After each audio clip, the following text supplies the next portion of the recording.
There is a rule every experienced camper knows. If you feel like something is watching you, you are probably right. The instinct is older than camping, older than trails, older than the parks themselves. It was built into the human nervous system over thousands of years of being something that other things hunted. 3 campers felt it. They did not ignore it. They ran. And what they left behind, and what was waiting when they got back, is what keeps them from ever going back to those sites. This is Obscure Nights, where the cases nobody talks about get told the way they actually happened.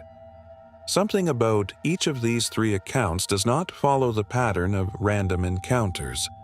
Something specific about the timing, about when each of these things happened relative to what the campers had done earlier that day, suggests whoever or whatever was out there had been watching long before the campers realized it. I want you to hold that thought as you listen, because by the end of the 3rd story, you are going to see it too. That spot in the Ozarks had been mine for 6 years. I want you to understand what that means before anything else. Not mine like I owned it. Mine like I knew it. I'd camped there every September since I was 25. Same clearing, same fire ring, same flat ground above the creek. I knew what the dark looked like from that clearing. I knew what it sounded like when the wind came through those particular trees. I knew the difference between the creek noise and everything else. September 12th, 2020. I drove up Friday after work, had everything set up by 8. Tent staked, fire going, dinner done by 9. The sky was clear in a way that only happens in the Ozarks in September, when the humidity finally breaks and you can see the stars all the way to the horizon. I sat by the fire until midnight, read for a while, went to sleep feeling like the best version of myself. I woke at 2:17 a.m. to footsteps. Not the sound of an animal moving through the undergrowth. Not a deer or a raccoon or anything with 4 legs. 2-point contact, left-right, deliberate pace, circling. I lay completely still and tracked the sound moving around the tent in a slow loop. No sniffing, no pawing, no sound of anything being investigated. Just walking around me, in the dark. It stopped, directly outside the tent door. I waited 60 seconds. Nothing moved. I reached slowly for my flashlight, unzipped the tent in one motion and aimed the beam at the tree line. There was a figure standing 30 feet away. I want to be precise about what I mean by figure, because I've been asked to describe it many times and I always come back to the same word: upright. Whatever it was standing upright the way a person stands when they are not doing anything in particular. Not crouched, not moving, just standing at the edge of where the firelight died and the dark began. I turned the flashlight beam directly onto it. It did not react. Not a flinch, not a turn, not a step back. Most animals, most things, respond to direct light. This did not. It stood in the beam of my flashlight with the same stillness it had been standing in the dark. I grabbed my car keys. I did not pack anything. I ran to my car, locked the doors, and drove. 4 miles down the forest road before my hands stopped shaking enough for me to dial 911. I told the dispatcher what I had seen.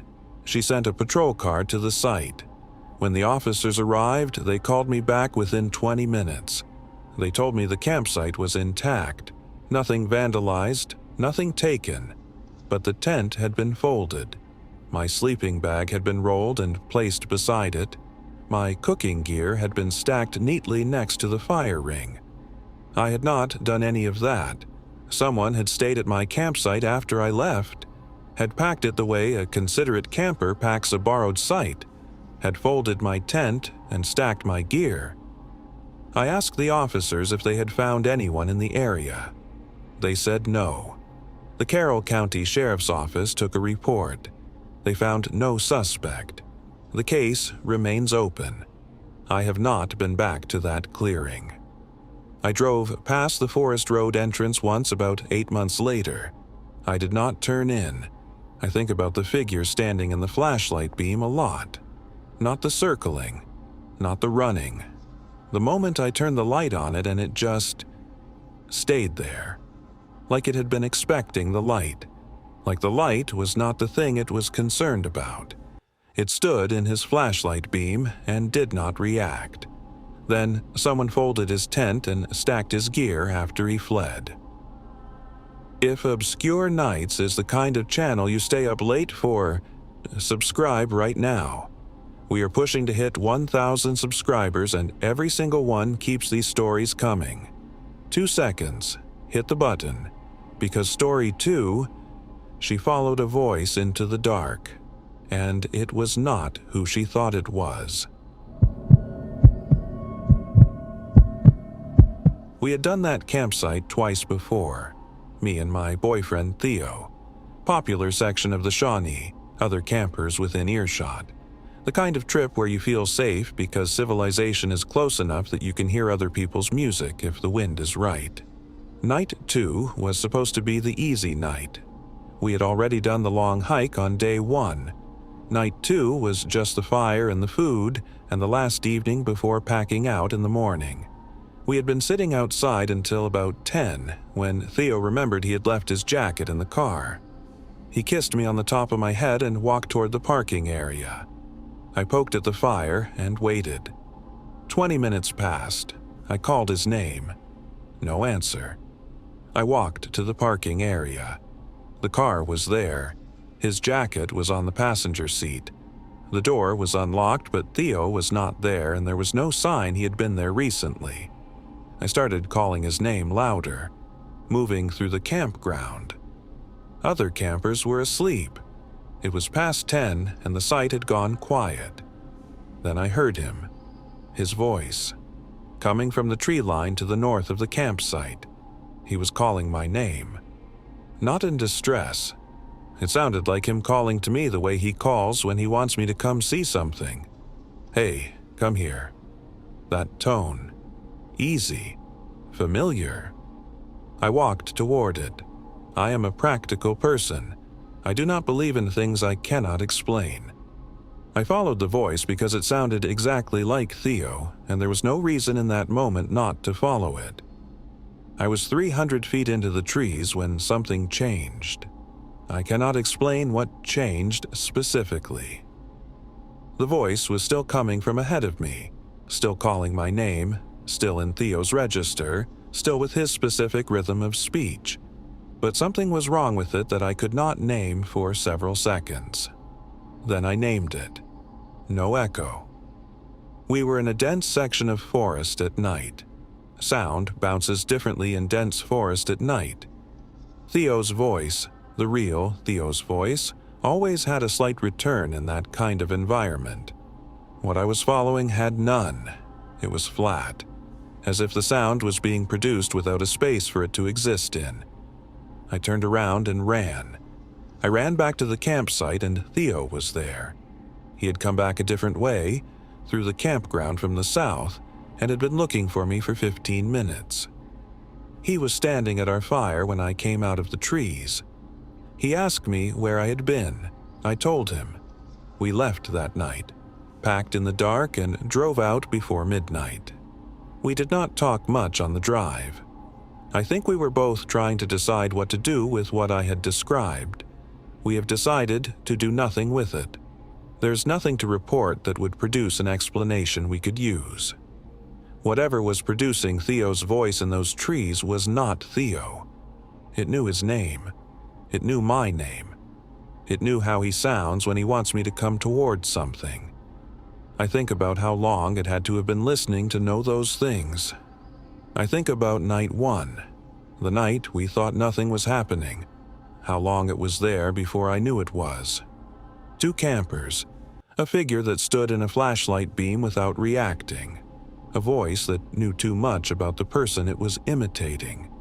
In both cases, Whatever was out there had been watching before anyone knew they were being watched. The third story is the one that proves it was deliberate. Stay with me. And if you are not subscribed to Obscure Nights, right now is the moment. I have been a wilderness guide for 11 years. I have led groups through 14 different national parks and forests. I have dealt with bears, weather events, medical emergencies, lost group members, equipment failures. I am not someone who makes decisions based on feeling. I make decisions based on evidence. On October 8th, 2022, I found evidence. I was leading a group of 6 through the Great Smoky Mountains backcountry. A 4-day trip, planned route, checked weather, experienced group. We made camp on the first night in a clearing I had used twice before on guided trips. Good site, flat ground, reliable water source, good tree cover. I do a standard sweep of every campsite before the group unpacks. Force of habit from 11 years. I check for hazards, unstable trees, fire risk, anything that does not belong. 15 feet from where the tents were going up, I found a trail camera, not a Park Service device. I know what Park Service cameras look like and where they are placed. Wildlife monitoring positions, specific heights, specific orientations. This was mounted at chest height on a pine tree, pointed directly at the tent area, at the specific angle of a device placed by someone who knew where a group would be sleeping. The memory card slot was empty. The card had already been pulled. Someone had been here before us, had set up a camera pointed at where a camping group would sleep, had already retrieved the footage, and had left the camera in place. I did not tell the group what I had found. I told them we were moving camp for better ground, which was true enough, and I led them 2 miles south to a secondary site I had used on a previous trip. I swept that site the same way, on a tree 12 feet from the tent area. A trail camera. Different device, same chest height, same angle, pointed at where the tents would go. Not the same camera, a different one. At a site I had chosen that morning based on conditions, not pre-planned itinerary. Whoever placed these cameras had known where a camping group would be sleeping. At a site I had not decided on until the day we were there. I called a full evacuation. I told the group there was a safety concern I could not detail and that we were leaving immediately. I led them out in under 3 hours. When we reached the trailhead, I told them what I had found. I filed a report with the Great Smoky Mountains National Park Service and with Sevier County Sheriff's Office. The cameras were collected as evidence. The footage was never found. The devices were never traced to an owner. The Park Service told me in their follow-up communication that they had no record of authorized camera placement at either site and that the investigation was ongoing. That investigation has been ongoing since October 2022. No one has been identified. I still guide in the Smokies. I sweep every site now before anyone unpacks. Every trip, without exception. I have found nothing since October 2022. But I think about the second camera, the one at the site I chose that morning. I think about what it means that someone knew, before I knew, where I was going to sleep that night. I think about how long they had been watching my roads, how many trips, how many sites, how much they knew before I found the first camera and understood that I had been observed for longer than I knew. Whoever it was, they knew where we were going before we did. That sentence has not left me since October 2022. I do not think it ever will.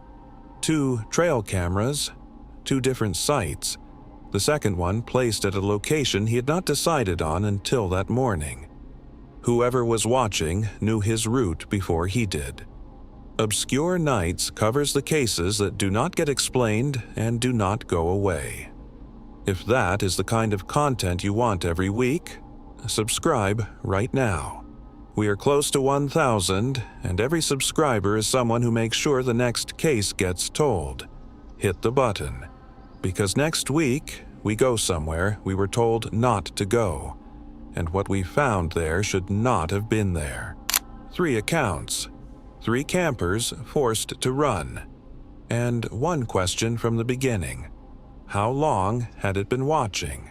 Marcus woke at 2:17 a.m., but whatever circled his tent already knew his routine. It had been there long enough to wait for the right moment. Nadia followed a voice that knew her boyfriend's name, his register, even the way he spoke. That kind of imitation doesn't happen in one night. Owen found a second camera at a site he hadn't even chosen until that morning. Whoever left it knew his habits before he made the decision. That's the pattern. Not the figure, not the voice, not the camera. The patience. Whatever is out there, in the Ozarks, the Shawnee, the Smokies, was there before they arrived. Watching before any of them knew to look back. If something feels like it's watching you in the woods, it usually is. The real question is how long it has been there. This is Obscure Nights, where the cases nobody talks about get told the way they actually happened. Good night.